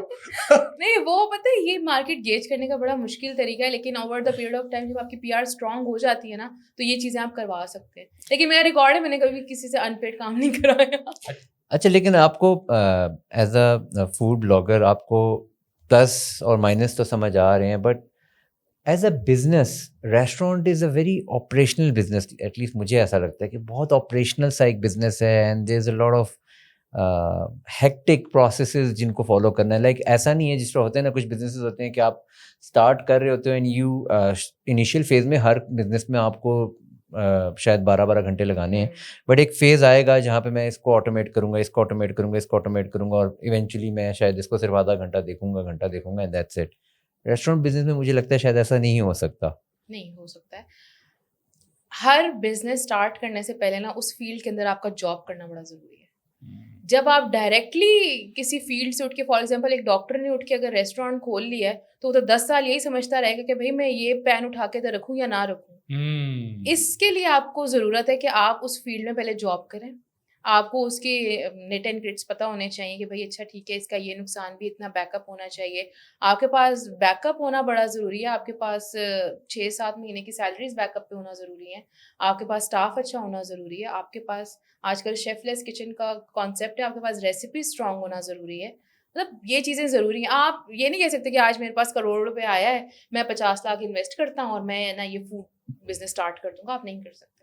आपको पता ही नहीं है उसके अंदर मसले क्या आ सकते हैं, आपको पता ही नहीं है कि शेफ आपको कितना ज़्यादा ब्लैकमेल कर सकता है, आपको पता ही नहीं है मार्केट में डिमांड किस चीज़ की, आपको पता ही नहीं है आपने बेचना क्या है। अब ये जो हरकत करते हैं ना लोग, जिनके पास सिर्फ पैसा आता है, वो रेस्टोरेंट्स खोल के बैठ जाते हैं और वो बड़ी जल्दी बंद भी कर देते हैं। वो इस वजह से करते हैं क्योंकि वो कहते हैं यार मैं बिरयानी बेच रहा था और मेरी बिरयानी नहीं चली, अब मैं कढ़ाई बेचूंगा। अब आप एक बंदे को अपनी प्रेमिसेस में बिरयानी प्रमोट करने के लिए बुलाते हो, फिर आप अगले महीने उसी प्रेमिसेस से अपने आप को कढ़ाई को लॉन्च करवाते हो, तो कंज्यूमर भी देख रहा है आपको, वो कह रहा है ये कर क्या रहा है, आपकी कोई एक नीश ही नहीं है। या तो आप फुली ऑपरेशनल होके चलो और अपनी रेसिपीज पे स्टिक रहो, तो वो चीज़ होती है।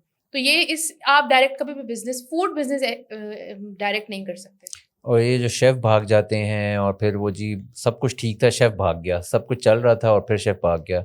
I know a few good names who fail that way, और फिर उसके बाद नहीं, क्वालिटी मेंटेन नहीं हुई और बस ख़त्म। इसका तो निकल आया ना, तो हम लोगों ने तोड़ निकाल लिया ना इसका। अच्छा। इसका तोड़ ये है कि अब शेफलेस किचन चलता है, शेफ नहीं होता उस किचन में, आपने रेसिपीज परचेज की हुई होती हैं, कोई लेमैन भी आपके किचन में जाएगा, मेजरिंग करके वो चीज़ बना सकता है। अच्छा, वो ये एक हाथ के जायके वाली जो बात होती थी पुरानी होगी सब। कुछ भी नहीं होता, कुछ भी नहीं होता। आप भाई आप यूट्यूब से अगर अच्छे किसी क्रिएटर की वीडियो उठा के बना लेना कोई चीज़, सेम वही चीज़ बनती है। जिसने आपको हर चीज़ A to Z समझा दी हो। बॉयकॉटेड ब्रांड है हमारी, उसका मॉडल है ये, और वो पिछले 70 सालों से ऑलमोस्ट चला रहे हैं शेफलेस किचन। हमें नहीं पता था, यहाँ पे 100 से ज़्यादा 200-250 ब्रांचेस हैं उसकी। किसी ने कभी ये कॉन्सेप्ट नहीं निकाला कि भाई ये तो शेफलेस चल रहा है, हर चीज़ आपकी मैरिनेशंस लग के आ रही हैं, सब कुछ आपने फ्राई करना और बेच देना, एक सर्टेन टेम्परेचर पे आपने फ्राई करना और बेच देना, आपका उसमें शेफ का कोई लेन देन नहीं है। लेकिन वो मशीनरी और वो सारी इन्वेस्टमेंट, वो तो फिर कैपेक्स बढ़ जाएगा ना at the start of the work. वो सिर्फ स्टार्ट में बढ़ेगा ना, फिर आपको वो 1 महीने में रिटर्न भी दे देगा। और वो जो एक कॉन्सेप्ट है कि फास्ट फूड को बनाने का तरीका अलग है और देसी बनाने का तरीका अलग है, कॉन्टिनेंटल अलग साइंस है, व्हाट अबाउट दैट? ऐसे ही होता है, लेकिन हर चीज़ की अब रेसिपीज लॉक्ड होती है, आपको सिर्फ उसको एग्जीक्यूट करना आना चाहिए, आपके पास ट्रेन स्टाफ होना चाहिए। मैंने कॉथम से कलनरी कंप्लीट किया है, हमें सर ने यही बताया था कि अगर तो तुम लोग जॉब करना चाहते हो तो वेल एंड गुड है, और अगर अपना बिजनेस रन करना चाहते हो ना, तो कभी भी ना खुद एज अ शेफ जाओ वहाँ पे, ना शेफ्स को हायर करना। आपने हमेशा रेसिपीज लॉक करवानी। आप शेफ को पैसे दो कि भाई मैं तुम्हें 3 महीने की सैलरी दे रहा हूँ, ये मेरा मेन्यू है, इसकी रेसिपीज लॉक करा दे और स्टाफ को ट्रेन कर दे, दैट्स इट। और वो जो स्टाफ है वो उसके साथ स्टिक करेगा, वो भी तो एक प्रॉब्लम नहीं आएगा कि वो नहीं, स्टाफ कभी भी नहीं जाता, शेफ भागता है। बट नहीं, वो I agree to that obviously, but मेरा पॉइंट ये है कि वो जो बताया है वो वही करेगा ना। देखिए आप ट्रेन करेंगे एक चीज को तो वो करेगा। आर्मी को आप ट्रेन करते हैं, आर्मी वो काम नहीं करती। फिर वो कल को शेफ बन के फिर नहीं भागेगा कि अब तो मैं शेफ बन गया, अब तो मुझे आ गया। मुंह से कहने से शेफ नहीं बनते ना, शेफ की बड़ी सर्टिफिकेशंस, डिग्रीज, डिप्लोमास होते हैं, आपको उसके लिए पे करना पड़ता है। अब आप सोचिए, अभी जो गिलगिती हमारे नीचे उतर के आते हैं, वो लोग यहाँ पे आके इतना काम करते हैं, वो क्यों नहीं कभी कहीं के एग्जीक्यूटिव शेफ लग जाते? कभी भी नहीं लगते, वो वहीं पे काम करेंगे। चाइनीज गिलगिती बड़ा अच्छा बनाते हैं, बहुत अच्छा। हाँ, देखिए हमारा हुंजा का फूड है ना, ये सारा उसी साइड का फूड है। वो नीचे आते हैं, उनकी अप्रोच ही वही है कि हमने इतना काम करना है, हमें इतने पैसे मिलने और हमने बस इसमें गुजर बसर कर देना है। एक रेस्टोरेंट आपको 40,000 पे कर रहा है ये सारा काम करने के, अगला रेस्टोरेंट खाने पीने रहने के साथ अगला आपको 60 पे करेगा, आप उठ के ज़्यादा से ज़्यादा उधर चले जाओगे, लेकिन आप एज अ शेफ कभी भी नहीं जाओगे। मतलब आप अगर शेफ हायर करते ना, तो आपकी 4 से 5 लाख की सैलरी कहीं नहीं जाती एक मंथ की। अच्छा। तो उतने में आप 4 बंदे खड़े कर लो, अच्छे वाले जो आपकी उम्मीद शेफ 4 से 5 लाख चार्ज कर रहा होता है करते हैं एवरेज। एवरेज। अब वलीद शेफ बनना चाहेगा।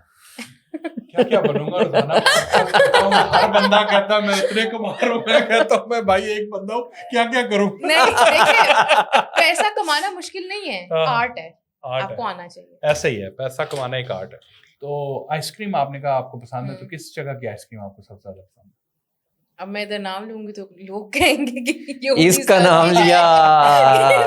लेकिन ये कि मुझे जिस भी ब्रांड में अच्छी क्वालिटी की चॉकलेट आइसक्रीम हो ना, डार्क चॉकलेट आइसक्रीम, वो मुझे पसंद है, अच्छी क्वालिटी की। कभी ऐसा हुआ है कि आप खुद एक ब्रांड को पसंद भी कर रही हैं और दिल भी कर रहा है यार इसको प्रमोट करूं, लेकिन अभी नहीं करती हूँ, वेट करती हूँ जरा ये आए मेरे पास?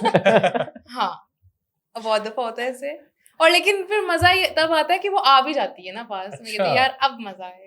हाय हाय हाय, तो ये तो वो लेवल ऑफ मैनिफेस्टेशन चल रही है, यानी कि एक वो मुझे ये होता है केमिकल वो चल रहा है हमारा आपस में। आई स्ट्रांगली बिलीव कि आप जिस चीज को सोचते हो ना, और अगर आप उसको पॉजिटिव वे में लेके सोचो तो वो हो के रहती है।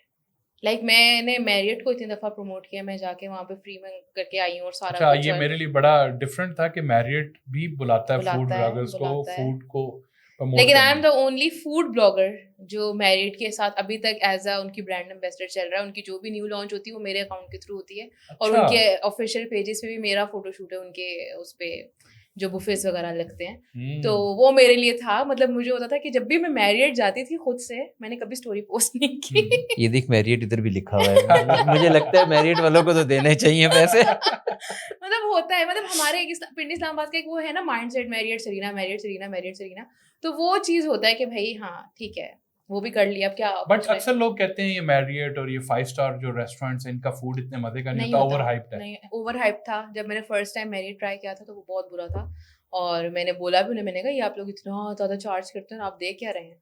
तो over the period of time Marriott ने बहुत इम्प्रूव कर लिया, उन्होंने आम आदमी भी वहाँ जाके खाना शुरू हो गया, तो ये बहुत बड़ी चीज़ है। मतलब वहाँ पे पहले सिर्फ एक स्पेसिफिक क्लास खाना खाती थी जिनको वो टेस्ट बड्स डेवलप थे, लेकिन अब उन्होंने हर चीज़ से उसमें मिक्स की है कि मतलब हर बंदा जाके वहाँ पे खा सके। सरीना का भी ये बैकलैश है कि वहाँ पे आपको उस तरह से लोकल टेस्ट बड पे खाना नहीं मिलता, लेकिन मैरियट में आपको मिलता है। इसके बाद कंफर्म सरीना वाले आपको कांटेक्ट करेंगे नहीं, और बुलाएंगे कि आप हमारा जो है जरूर मैरियट से पैसे चाहिए, जो टेस्ट बड्स वाले खाने आप जरूर ट्राई करें। मुझे सिर्फ मैरियट से पैसे चाहिए बस, छोड़े सरीना को, मैरियट से पैसे चाहिए। सनसेट इकट्ठा नहीं बेच सकती मैं। अच्छा नाइस। तो मैरियट वाले राब्ता कर लें फसी भाई से, इधर ही होते हैं, मैनेज कर लेंगे इसको।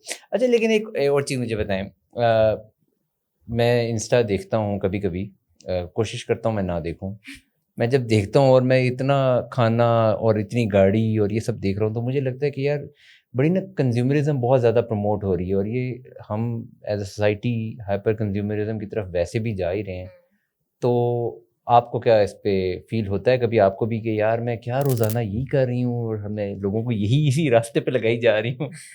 हाँ, ये एक फैक्ट है, और मुझे लगता है कि कंज्यूमरिज्म इसलिए भी बढ़ रहा है क्योंकि मार्केट में और सोसाइटी में दोनों में जो है ना, डिप्रेशन और एंजाइटी भी बहुत ज़्यादा है। लोगों के पास कोई एक्टिविटी नहीं है करने के लिए। आप देखें ना, एक बंदा 9 to 5 जॉब कर रहा है, सारा दिन उसने बैठ के वही एक काम करना है। क्योंकि अगर हम पाकिस्तान की प्रीमिसेस की बात करें तो आपको क्रिएटिविटी का है ना एक वो मतलब नहीं देते लोग, आपको स्पेस ही नहीं देते क्रिएटिविटी की। आपने बचपन में आपको स्कूल भेजेंगे, फिर आपने एक अदद इंजीनियर या डॉक्टर बन के निकल आना है, उसके बाद आपने वही 9 to 5 की जॉब करनी है, फिर आपकी शादी हो जाएगी, फिर आपने वही आगे एक लाइफ साइकिल चलता रहता है। आपकी अपनी लाइफ उसमें कहाँ है?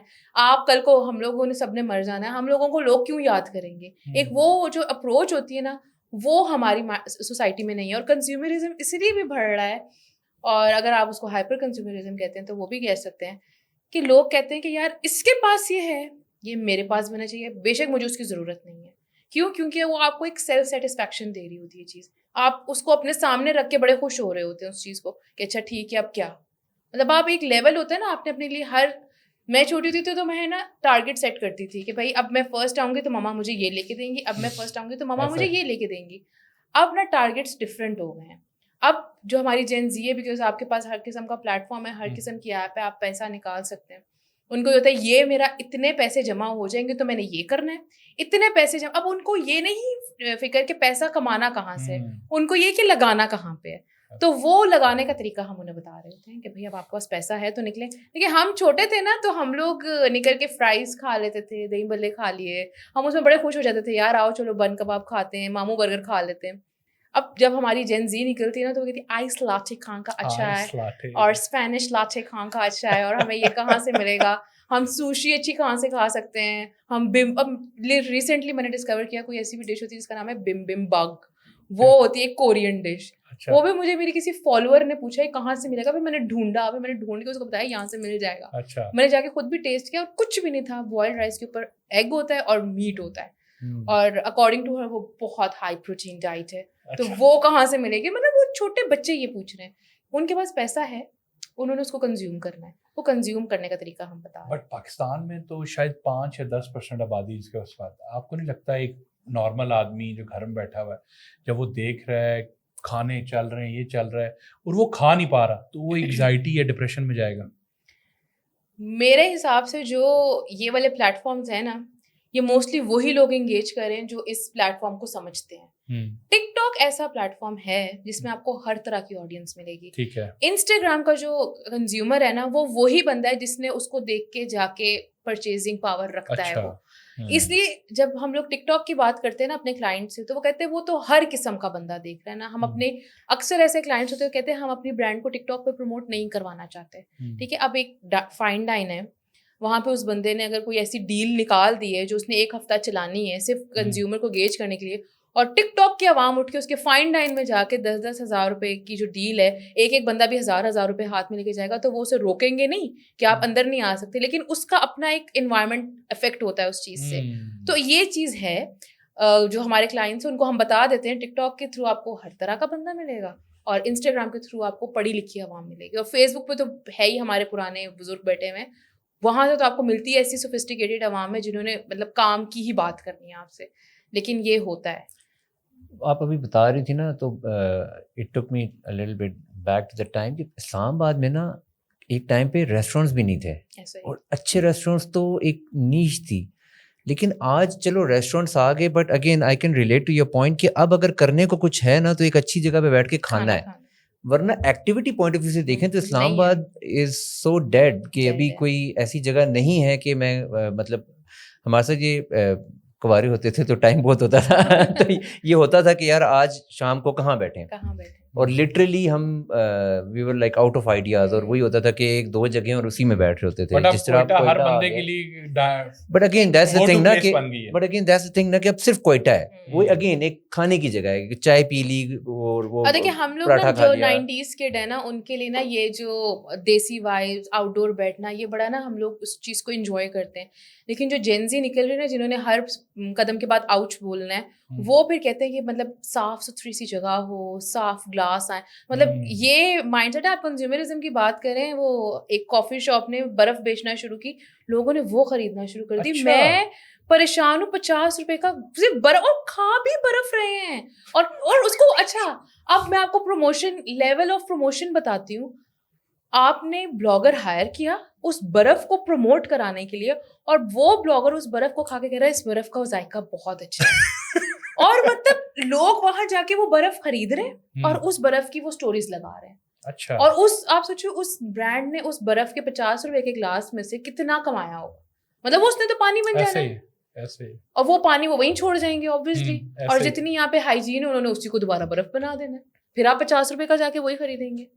इसका मतलब है कुछ, अगर हम बैक थॉट ये सोचें कि आजकल रेस्टोरेंट्स उन चीज़ों को टारगेट कर रहे हैं कि जो एक बेसिकली सोसाइटी में एक हाइप बने और मेरे रेस्टोरेंट में एक इन्फ्लुएंस आए और लोग जो हैं आए और करें। वो ये चीज़ नहीं देख रहे कि टेस्ट मैटर करता है, क्वालिटी मैटर करती है। वो कहते हैं शशका बने ताकि लोग आए, बाकी बाद में देखेंगे। बट इसका ना एक नुकसान भी है। मैंने बहुत से रेस्टोरेंट्स देखे हैं जो ओपन हुए हैं, वो फर्स्ट 1 month 2 months बहुत हाइप पे चले हैं, but over the period of time बंद हो गए, नहीं चल पाए, क्योंकि एट लास्ट जब आप शशका 1 दफा देखेंगे 2 दफा देखेंगे, बट फूड की जो टेस्ट है वो मैटर करता है। अगर आप वो नहीं करेंगे तो आई थिंक कोलैप्स करेगा। ऐसा ही है, बिल्कुल ऐसा ही।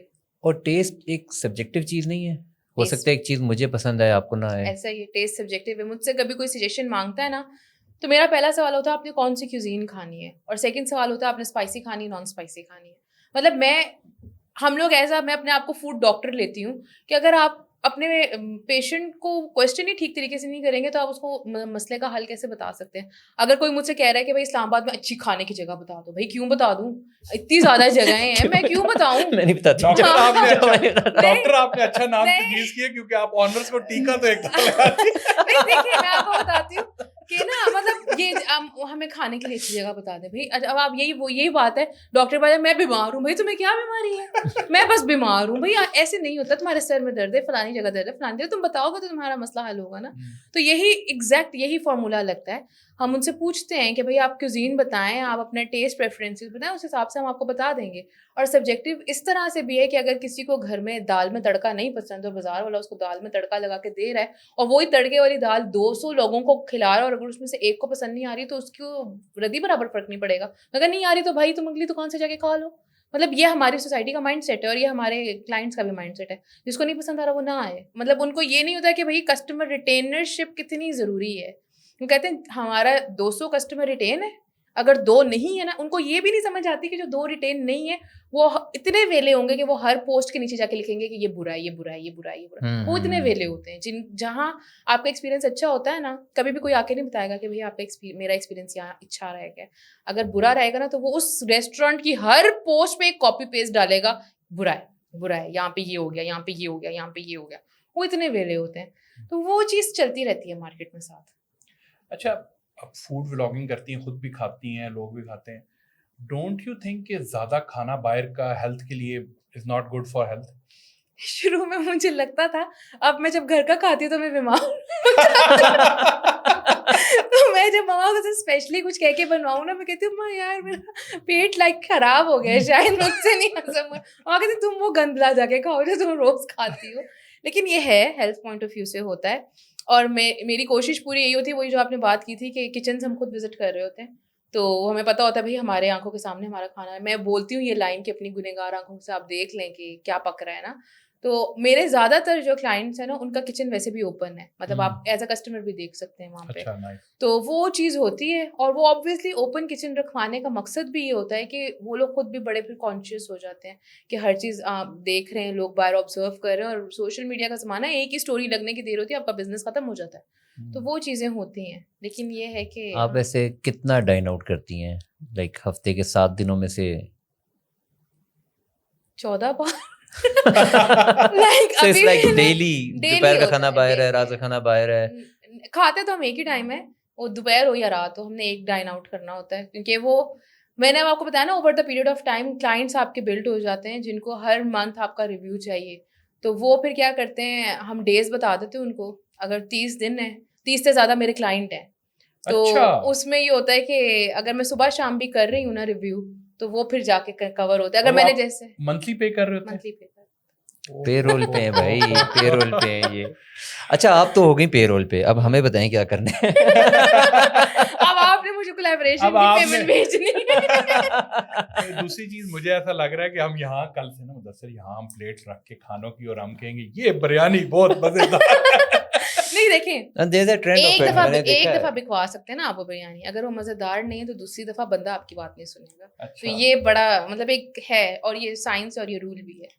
That's why we keep our conversations very real और हम लोग स्क्रिप्टेड पॉडकास्ट इसीलिए नहीं कर रहे। मैंने कहा मैं भी सेल करूं। इसीलिए हम भी अपनी कॉन्वर्जेशंस को रियल रखते हैं और इसीलिए हम लोग रन टाइम पे ही सवाल पूछ रहे होते हैं ताकि जितना कम से कम स्क्रिप्टेड और जितना कम से कम एक जनरल इंट्रीग जो मेरे ख्याल है हर किसी के दिमाग में आती है कि यार इस बात से हम ये भी पूछें और समझें। आप क्या मशवरा देना चाहेंगी यंग लड़के जो इंस्पिरेशन लेते हैं आपको, लड़कियां being a girl as a food vlogger, कोई इश्यूज तो नहीं फेस करने पड़ते आपको क्योंकि मेल डोमिनेंट सोसाइटी है, लड़कियां जब आती हैं तो आपको कोई इश्यूज या कोई इस तरह आपको लगता है कि यार यहाँ डिफरेंस है, यहाँ डिफरेंस है? मेल डोमिनेंसी का तो इशू मुझे नहीं लगता हमारी सोसाइटी में, लेकिन फैमिली सपोर्ट बहुत ज़रूरी है। ठीक है। क्योंकि देखें आपको कहीं पे भी जाना पड़ सकता है, आपने आपने अपना कंटेंट निकालना है, आपने व्यूअरशिप क्रिएट करनी है, तो आपको पीछे बैक सपोर्ट चाहिए। आपको ये पता होना चाहिए कि भाई मैंने घर वापस जाना है तो अगले मेरे से सवाल ना करे, उनको आप पे इतना कॉन्फिडेंस होना चाहिए। लाइक मेरी स्टार्ट से जो जर्नी है वो यही है, और सबको पता है कि मैं कभी अकेली घर से निकली नहीं हूँ। मतलब मैं कभी भी नहीं निकली।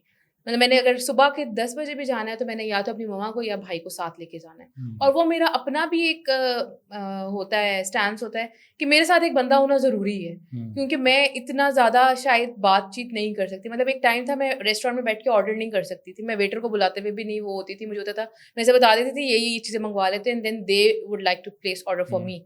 तो ये वाला एक सिनेरियो होता था। तो वो मुझे होता है कि फैमिली सपोर्ट ज़रूरी है। मेल ने आपको कुछ नहीं कहना, आप निकल के आराम से अपना काम कर सकती हैं। आपको डाटा होना ज़रूरी है इस चीज़ के लिए, लेकिन ये है कि आपको अपने ऊपर कॉन्फिडेंस होना बहुत ज़रूरी है, और आपको अपनी लिमिट्स का पता होना बहुत ज़रूरी है, क्योंकि बहुत थिन लाइन होती है मॉडर्न होने में और मतलब आपको पता है वो एक मतलब बुराई फैलाने में। ऐसा ही है। तो आपने उस चीज़ को भी मेंटेन रखना, आप अपनी सोसाइटी को भी दिखा रहे हो, आप अपनी अपब्रिंगिंग भी दिखा रहे हो, आप अपना बैकग्राउंड भी दिखा रहे हो। तो सिर्फ आप अपने आप को स्क्रीन पे पोर्ट्रे नहीं कर रहे हो, आप ये सारी चीज़ें पोर्ट्रे कर रहे हो। अब जैसे न्यू जो बच्चे आ रहे हैं उनको ये लगता है हम मतलब बिल्कुल ही यो बन के निकल जाएंगे, तो यहाँ से जीन्स फाड़ लेंगे, तो यहाँ से शर्ट फाड़ लेंगे, तो यहाँ से ये कर लेंगे, तो मतलब हम लोग अटेंशन ग्रैब कर लेंगे। ऐसा नहीं है, ठीक है। आप अपना बैकग्राउंड दिखा रहे हो। कल को आप अगर किसी ब्रांड की इंडोर्समेंट करते हो ना, तो वो उस ब्रांड के लिए बैकलैश बन जाएगा कि यार आप इससे अपनी ब्रांड इंडोर्स करवा रहे हो, मतलब इसका क्या स्टैंस है। लोग अगर आपने अपना प्लेटफॉर्म बनाया इस चीज़ के लिए कि लोग आप पे हंसें, तो फिर लोग आपकी किसी बात को सीरियस नहीं लेंगे। आपको ये चीज़ें देख के मतलब ले चलना पड़ता है इस चीज़ को लेके। आप में अगर टैलेंट नहीं और आप सिर्फ एक चीज़ को ज़बरदस्ती अपने पास लाना चाह रहे हो, और कुछ अरसे के लिए क्या पता आप वायरल हो के उस चीज़ को गेज भी कर लो, लेकिन वो फिर शॉर्ट टर्म फेम होता है, वो आपको लॉन्ग टर्म लेके नहीं चल सकता। तो ये चीज़ फेम कैरी करना कितना मुश्किल टास्क है? अगर आप डाउन टू अर्थ रहो ना, अपनी रूट्स ना भूलो, तो बिल्कुल भी मुश्किल टास्क नहीं है। बंदे को फेम जब आता है तो दिमाग तो खराब होता है हो साथ जाता में, है। तो कैसे इसको केटर करना चाहिए? ज़्यादा दिमाग फेम से ख़राब होता है या पैसों से? फेम से। मैं आपको बता दूं, देखिए पैसा हर ब्रांड आपको पे कर रहा है, ठीक है, लेकिन कुछ ऐसे क्रिएटर्स हैं जिनको ब्रांड पैसा पे करे भी तब भी वो उनके साथ कोलैबोरेट नहीं करना चाह रहे होते, just because at some point in time उन्होंने उनको कोलैबोरेशन से रिक्वेस्ट से हटाया हुआ होता है। मतलब आप खुद से, ये जो ब्लॉगर्स होते हैं ना, खुद भी मैसेजेस कर रहे होते हैं पेज से। मतलब मेरे पास अगर 30+ क्लाइंट्स हैं तो उनमें से 20 का पेज मैं खुद मैनेज कर रही हूँ। तो मुझे पता है कि कितने लोग मैसेज कर रहे हैं और कितने लोग कह रहे हैं कि हमें फ्री में बुला लें और हम आपको ये सर्विसेज देंगे। आप अपनी सर्विस खुद कभी भी नहीं बेच सकते जब तक आपको मार्केट अप्रोच ना करे। आप कैसे कह सकते हैं कि भाई मैं आपको इतना बिजनेस ला के दूंगा? मार्केट में वर्ड ऑफ माउथ आपके बारे में होना बड़ा जरूरी है। अगला आपको, अब जिस प्लाजे को मैं प्रमोट कर रही हूँ डे 1 से, उस प्लाजे पे ऊपर फूड कोर्ट बनने लगा है और वो मुझे अप्रोच करे मेरे मुंह मांगे पैसों पे, बिकॉज उनको पता है डे 1 से इस लड़की ने इस प्लाजे की हर एक फूड चेन को प्रमोट किया है, इवन इस प्लाजे के सैलून को भी इस लड़की ने प्रमोट किया है, और हमारा प्लाजा रन आउट हो गया। ठीक है, अब वहां पे दुकानें भी सेल आउट हो गई। अब वो बंदा अगर मुझे अप्रोच कर रहा है तो ऑब्वियसली उसको पता है कि मुझे ये इतनी मार्केट देगी। अगर उसी बंदे को कोई नया बंदा मैसेज करता है भाई हम आपको इतने में ये सर्विसेज देंगे, तो भाई नहीं चाहिए आपकी सर्विसेज, क्योंकि मार्केट को आपका पता ही नहीं है।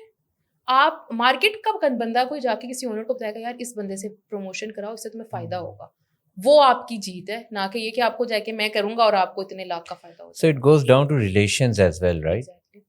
और रिलेशंस बिल्डिंग में इफेक्टिवली एक तो आपने टिप दी थी कि आपको सच्चा होना बड़ा ज़रूरी है। इसके अलावा और क्या ऐसी 2 टिप्स आप अगर और देना चाहें तो?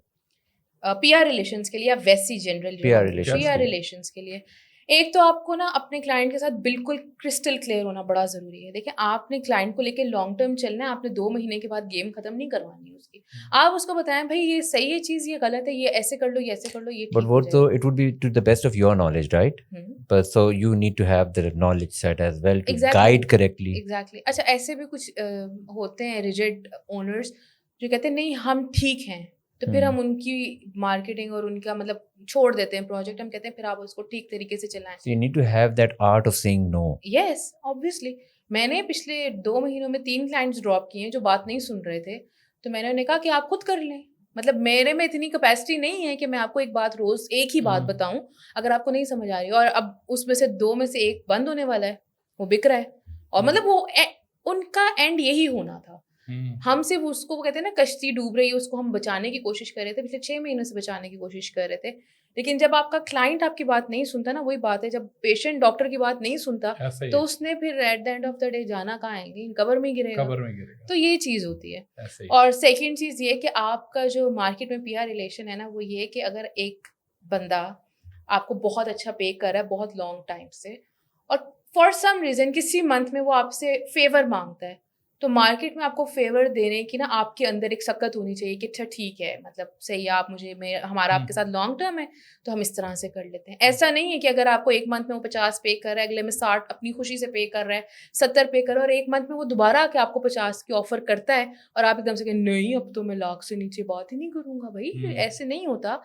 फिर क्या होता है कि आप उसके साथ क्लाइंटल पे चलें या ना चलें, वो प्रोजेक्ट आपके पास रन हो रहा हो या ना हो रहा हो, कल को आपकी फैमिली वहाँ जाती है, आपके फ्रेंड्स वहाँ जाते हैं, आप वो एक मैसेज दूर होता है, आप उनको मैसेज करें और वो आपको इतना प्रोटोकॉल देते हैं। तो ये चीज़ मार्केट में होना बड़ा ज़रूरी है। आपको ये चीज़ भी पता होनी चाहिए कि मार्केट सिर्फ पैसे पे रन नहीं कर रही, गिव एंड टेक। अब मेरे पास अगर इस्लामाबाद में मेरा कोई गेस्ट आता है या कुछ आता है, तो मैं उनको मैसेज करके यही बोलती हूँ कि मेरे गेस्ट ने आना है और आपने इतना डिस्काउंट देना, और वो अगली बात नहीं करते। वो बेशक मेरे पास प्रोजेक्ट चल रहा हो या ना चल रहा हो, वो उनको प्रोटोकॉल भी देंगे, वो उनको डिस्काउंट भी देंगे, कॉम्प्लीमेंट्री आइटम्स भी देंगे। तो ये लॉन्ग टर्म रिलेशंस होते हैं। और थर्ड चीज़ ये आर्ट ऑफ सेइंग नो। आपको एक ब्रांड में पोटेंशियल नज़र नहीं आ रही है, आप उसको मार्केट करो ही ना, क्योंकि वो आपकी अपनी क्रेडिबिलिटी ख़राब कर रही है। तो अगर एक ब्रांड को आप नो करते हैं ना, और अगर उसका ओनर थोड़ा सा भी अक्लमंद होता है, तो वो अपनी ब्रांड को पहले इम्प्रूव करने में काम करेगा, बजाय इसके कि वो दूसरी मार्केटिंग एजेंसी को हायर करे और ब्लॉगर्स बुला कर कहे कि भाई मैंने अपनी मार्केट भी कर दी। फिर पता है वो क्या करते हैं, वो जब उसको शिफ्ट करके कोई नया भी ब्रांड लॉन्च करते हैं ना, तो वो यही बोल रहे होते हैं हमें तो मार्केटिंग से कोई फ़ायदा नहीं हुआ। हम कहते हैं आपने मार्केट, जब आपने शिट चीज़ को मार्केट कराया तो आपको शिट ही फ़ायदा होगा ना उस मार्केट से। तो ये चीज़ होती है। आई थिंक ये बहुत ज़बरदस्त आपने मशवरे भी दिए हैं। और वाइल टॉकिंग अबाउट रिलेशंस, अगर आपने यहाँ तक हमारी पॉडकास्ट देखी है तो इट मीन्स कि आपको कंटेंट में ज़रूर कोई ना कोई वैल्यू नज़र आई है। इसको ज़रूर अपने दोस्तों के साथ भी शेयर करें और इस जर्नी में हमारे साथ चलें। अगर आपको कोई चीज़ नहीं भी पसंद आ रही तो कमेंट्स में हमें ज़रूर बताएं, so that we can improve as well. Thank you very much. Thank you very much. Thank you sir.